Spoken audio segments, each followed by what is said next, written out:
Michael, how you doing? Hey man, good to see you. I Yeah, love the good. picture behind you.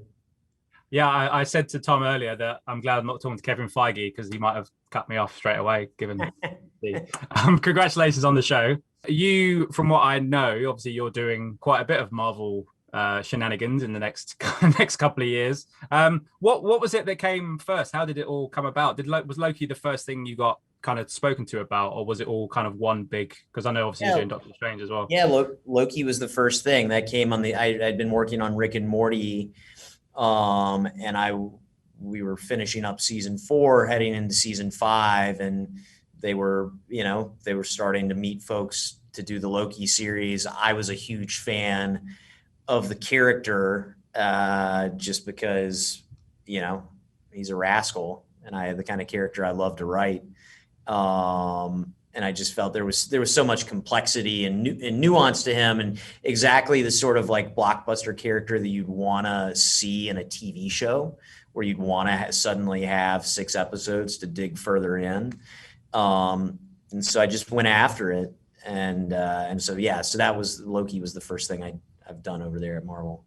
Cool. And obviously, as we know, a lot of these things, Loki, WandaVision, Doctor Strange, Spider-Man, etc., all kind of linked in some ways, but we don't know how. And you guys have done a pretty good job so far of keeping everything kind of quiet. But was that a lot of pressure for you guys, or was it exciting to get to kind of dig into a little bit of everything to kind of make this kind of, the phase 4 thing come to life? Yeah, totally. It's really exciting. I mean, I remember our second week in the writer's room, we got to go see a early cut of Endgame, all of our writers with like previs and everything. We're like, holy crap, this is insane. And then the WandaVision writers room, we shared it. They were literally right next door to us. And so you feel like you're part of this family, getting to tell these amazing stories. At the same time, the charge is always like, make your thing the best thing. And then naturally, it's remarkable how they find their ways into interconnectivity and all that. Yeah. And in terms of Loki, obviously you're dealing with a period where Loki is not the Loki that we've seen. He's not the Loki that's kind of gone through, he's had a bit of redemption, and obviously he's technically dead, and then he's come back 10 years. And I was saying to Tom earlier, it's like he's gone back 10 years in time travel. But that must be exciting as well, to take that character that we know, who was essentially beaten by the Avengers, and then take him on a new journey to that redemption, if you like. Yeah, of course. It's the ultimate what if. And it's he's a character who didn't experience the character growth that the other version of Loki did, who met his end in Infinity War. And so it's a chance for us to conceive an entirely different journey for this character, and hopefully, chart new growth and new ground, which was really important to me, and which was, that's one of the great challenges of the show. There's been 10 years of movies featuring this character.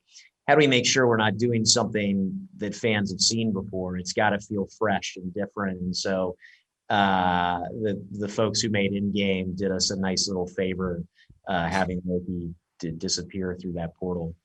Yeah. And just finally, very quickly, how's Doctor Strange looking? Is it finished? Does it look exactly how you hoped it would? It is. It's in progress. It's going to be cool. Yeah. Hey, Sam Raimi. That's, for me, that's a big tick. Sam's great, and it was, but it's crazy, going from working with Kate to working with Sam. Like Sam's done a million things. Kate is younger. Her and I are around the same age, but like, she is such a remarkable director, and to see the similarities and what a director as young as her, like what she's doing, that's similar to some of the stuff that Sam's done. It's like, what she's done in Loki is really awesome. Yeah, absolutely. Listen, thank you so much for your time. Absolute pleasure chatting to you.